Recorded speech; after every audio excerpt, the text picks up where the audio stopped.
You've heard the entire budget being presented in the Parliament. So as opening remarks, I'll just highlight some of the points which we want to draw your attention to. But subsequently, of course, we'll answer all your questions. All the secretaries are here with me.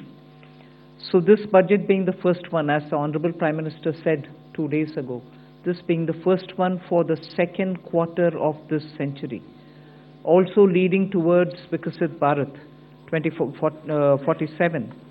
We are laying the path and giving a push to the economy to maintain the growth momentum. And for that growth momentum or sustained economic growth, which we want to ensure, primarily we are looking at building the ecosystem with structural reforms which will go on. Reforms have been carried out. We are continuing to do the reform activities, so it will continue with an aim to make sure that we create enough environment for improving productivity and making sure employment is generated. Also, technology, 21st century, this century is completely driven by technology. So we will ensure that technology is brought in to benefit the common man, to make sure common man benefits in the sense of ease of doing living, or for his business to prosper, or for farmers for greater productivity, or better logistics, whatever. So technology for benefiting every common man. And above all, with all this, inclusive development.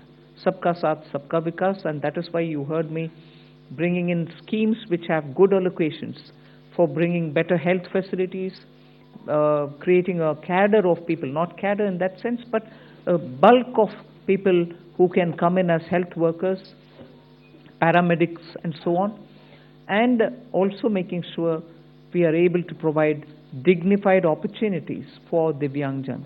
Mental health has also received a lot of attention. So these are the side for Vikasit Bharat and making sure Sabka Vikas hoega. But the idea is the advantage and the momentum that we gained since after COVID by increasing public capital expenditure will continue. We've announced that 12.2 lakh crores are coming through public expenditure this time. It is 4.4% of the GDP. I'd like you all to please notice that, which is the highest, at least in the last 10 years. It could even be highest if you were to take data earlier. No increment in capital expenditure, sustained fashion, has happened ever before. This one marking 4.4% of the GDP. Then what are the kind of things which will happen through it? You will have dedicated freight corridors. I've named Dankuni in the east, Surat in the west. Then I've also highlighted that 20 new national waterways, not national highways, national waterways are being planned. And again there, those are going to pass through some of the critical mineral areas. Orissa, where the mineral-rich state, you have the waterways taking it to the port, and the two ports have been identified, Paradip and Dhamra. Similarly, we are also making sure that the coastal cargo movements will be enabled through a cargo route, so that through the coastal area we are able to cut down on cost of movement of goods. City economic regions, developing them is a very big new measure that we're coming up with. And for that, an allocation of 5,000 crore per city economic region. Imagine the amount, 5,000 crores in 5 years. 1,000 crore per year per city is being given, and the emphasis is going to be largely on tier 2, tier 3 cities. And then, talking of infrastructure further, with the capital expenditure coming with the big number, you're having also the high-speed rail corridors. 7 of them announced, and the destinations are clear, so that they become the bridge for all these economical robust centers.